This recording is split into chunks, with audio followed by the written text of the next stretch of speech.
I've had so many theatre magic moments like that. It's incredible. That's my job.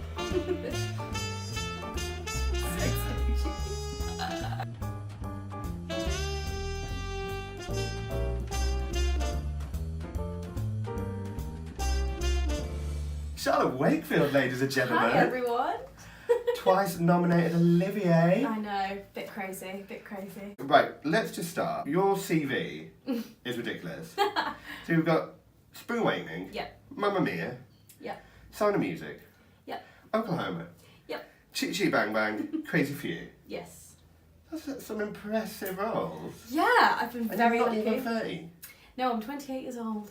28 years old. I know, I've been very, very lucky. I do a gig at Crazy Cox tonight. I'm singing Spring Awakening, Heathers, Carrie, and Dear Evan Hansen. So that's like 4 completely different styles and ranges and whatever.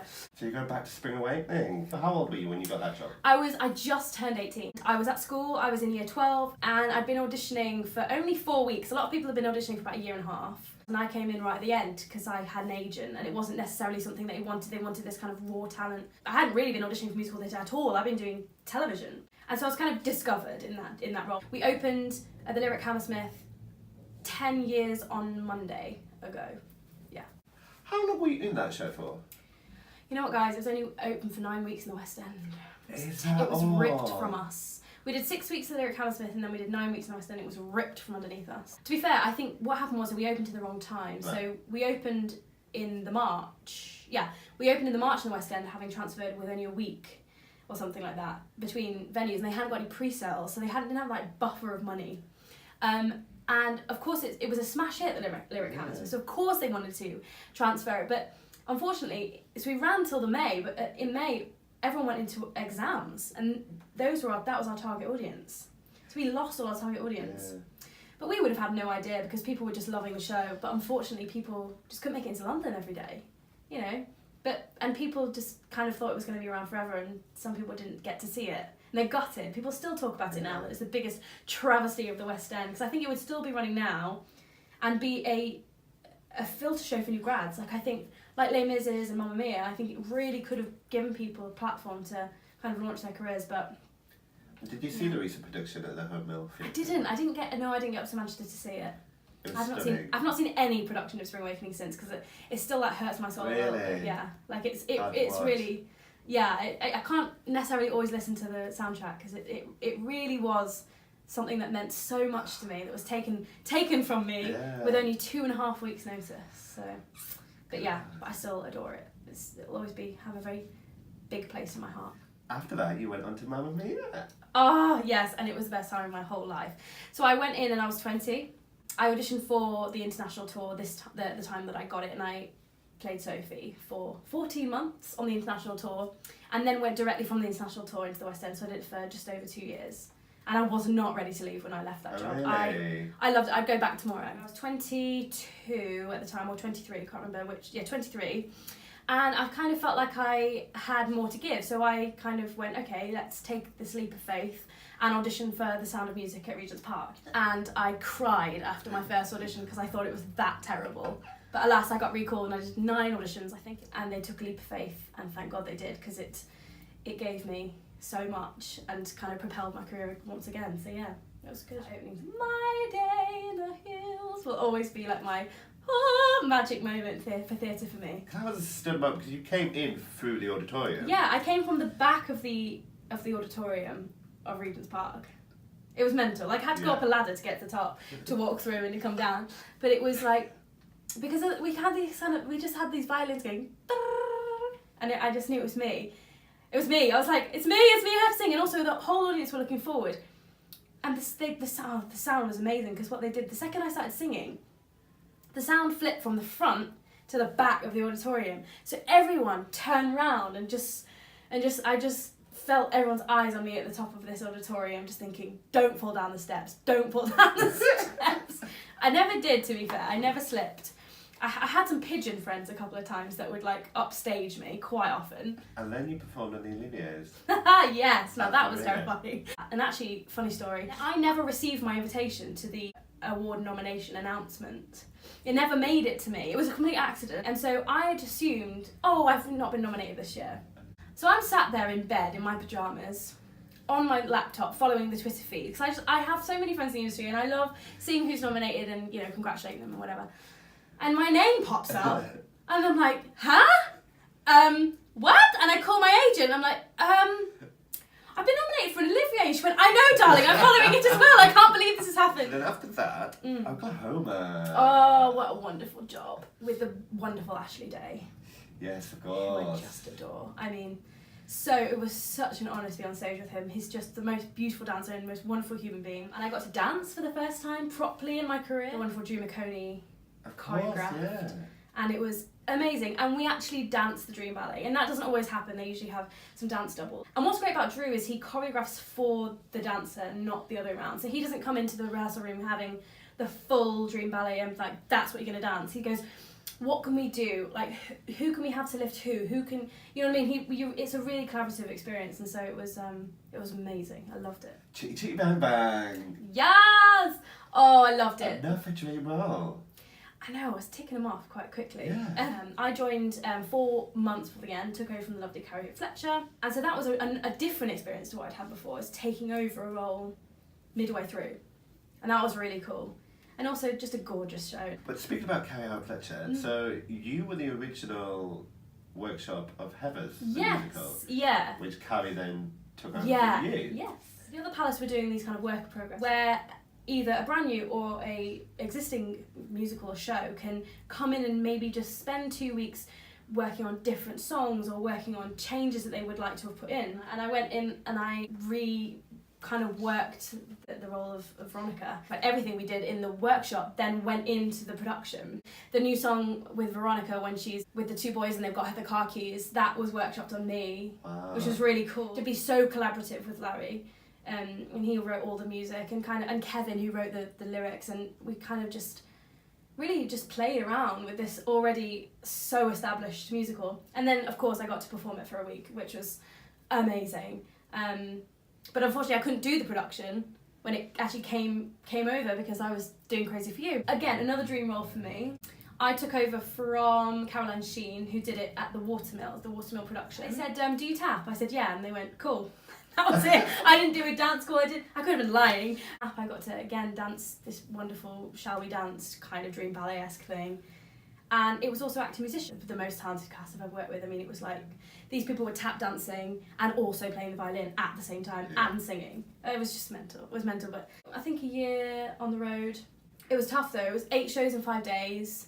We moved every week, so it was mad. But it was a lovely company and we all had a really good time. Okay, so we've got some Instagram questions. Exciting! Diary of a Theatre Kid asks, what are your dream roles?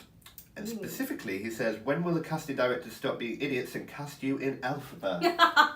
I've had this question before, but I was actually up for Nessa and never got cast. So in the end I was like, you know what, maybe it's just not right for me. So I've never auditioned for Alphabet. I don't think I'm now just getting to the kind of right age for Alphabet and Glinda. So we'll see. I think Glinda for me would be the one that I'd find the most fun because it's such a character role. Question from Kay, which was, what are your dream roles in the future? Oh God, I have so many. Really? I have so many. Top on my list is Eliza Doolittle in My Fair Lady. I'd love to play that role. Mary Poppins would be lovely. Again, Glinda's definitely on the list. And then I've got ones like further down the line, like Gypsy, and I'd actually like to go back and play Donna in Mamma Mia. Really? Yeah. Fontaine is very high up on the list. I've auditioned for Cosette before now. Okay. I really want to tick off some epic roles, and with the new production coming to London as well, that could be really exciting. So, I don't know, watch the space. Or would you like to come back to the West End? Oh God, yeah, desperately. I'm actually getting married. Ah! So, Congratulations! I know, very grown up. But for me, it'd be really nice to be at home. Yeah. My fiance would like me to be in London for a little bit. But also, I've not been in the West End since 2013. So for me, I'm ready to kind of be back doing one thing in one place in London. So I don't know, we'll see. Another question about vocal health. You talked about it earlier, especially on tour. She says you always sound fantastic. This is coming from Lauren. I try and have singing lessons as much as possible. I see Louise Shepherd, who is at Royal Academy of Music. She is wonderful. That and steaming. I use a nebulizer, so I use kind of room temperature steam as opposed to hot steam, because hot steam for me either weirdly dries me out or overstretches my larynx, so I feel like I can't control them. For me, it's just about being relaxed. I always have a humidifier in my dressing room, always. It's usually got some essential oils in it. Got that from Claire Sweeney. Thank you, Claire. And I just make sure I'm relaxed before the show. I make sure I'm ready in plenty of time. I say that, there are sometimes where I'm running down to the stage like, ah! But I just make sure I'm relaxed and I'm warm. And I just kind of focus myself, and then I'm not panicking. And I'm also not scared of my voice. A lot of people kind of go, oh, I don't know if I'm going to be able to sing it. And that just makes your voice constrict. So for me, it's just about relaxing. Relaxing, keeping hydrated, lots of water, lots of sleep. Yeah, that's it. And how do you relax? What do you do to unwind? Lots of different things. 'Cause it's quite hard to sleep after a show. I like to have like a little gin and tonic after the show. And then I just go back to my digs and like watch YouTube or something. So we've got one more question from Sophie. She asks, who is her father? No. She says, ideal dinner party guests. Ooh. Living or dead? Oh, this is an interesting one. Meryl Streep, 100%. Good. Like, I'm such a big fan of hers, and I just think she's really intelligent and would have loads of stories. Yeah. And then Emily Blunt and John Krasinski together. Good partnership. Because they are hilarious. If anyone's ever watched like any YouTube videos of them, they call themselves the Crunts. Well, they don't. He calls them the Crunts. I think they'd be really fun. And then I think someone like Aretha Franklin, or someone like fabulous that could come in and be like a presence, you know? And probably Barbra Streisand. That's a good take. I think probably the five of them and me would be great. Maybe Mark if he's invited. And you, maybe. Yeah. I'll just come for dessert. Yeah, you know. Tag along. Tag along, exactly. So you've got some lyric questions. Oh my god, Are okay. you good at this one? Probably not. You no. should know all these because you've been in all these shows. Oh god, okay. So, okay. Alright. We'll see how we get on. Gosh, okay. Some pray that one day Christ will come a-calling. I know this. Someday and one day Christ will come a-calling.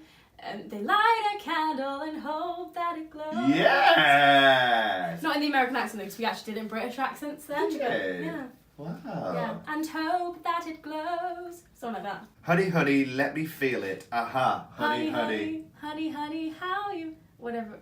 Da da da da. Aha. Honey, honey. Thing is, I don't know the words. No, I don't know the like the order. They're all like different. Each verse is the same tune but different words. Honey, honey, let me. They said kill you. That's not the words. Da, da, da, da, I was looking da, for da, da, da. honey, honey, don't conceal it. Oh, okay. But see, that's only. It's like one of the verses. Well, I know. You needed to know them all though. It's been a while. Okay. She only did the show for 2 years. A long time ago, though. I go to the hills when my heart is lonely. I go to the hills when my heart is lonely. I know I will hear what I've heard before. Yes! Still got it. That's why you got the Olivia. Because I knew the words. Yeah, you knew the words to that one. Never have I once looked back to sigh. Never have I once looked back to sigh. Never have I once looked back to sigh over the romance behind me. Yes! Oh, that was beautiful. Oh, thanks so much. Didn't sound like that when I watched it. I'm probably 6 months in. You were a bit tired. Bit tired by then. I just had to do a dance. It's fine, I was out of breath, I mean. Near, far, in our motor car. Oh, what a happy time we'll spend. Bang, bang, chitty, chitty, bang, bang. Our fine for-fended friend. Amazing. You got them all. Oh, thanks. I should hope so, Well though. done. Except Mamma Mia. Well, yeah. If you'd have said, I've been so lucky I'm the girl with golden hair. I want to sing it out to everybody. Do you have any favourite songs out of all the songs you've ever done in any shows? Yeah, and you know what it was? It was Someone to Watch Over Me from Oh, really? Points of View. Yeah. I just loved it because we did it in the original key, so it was low. Yeah. And I could be like slightly raspy. It was great. And jazzy. Nice. But yeah, I've had so many though. I'm so lucky. Well, thank you very much, Charlotte Wakefield. Thank you so much for having It's me. been a pleasure. So exciting to be here. So thank you so much for having me.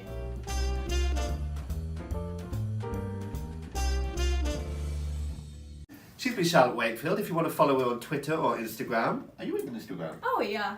So it's at Wake_X for Twitter and Charlotte Wakefield 1, all one word, for Instagram. There you go, get following. So if you've enjoyed watching this, you can watch the rest of my videos on my YouTube channel. Subscribe down here.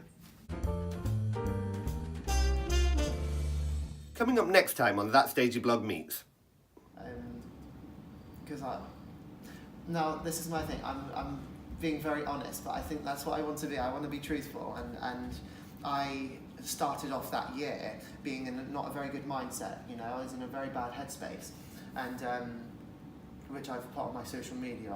I've shared that I've had like a lot of anxieties and things about performing, and I stopped for a while.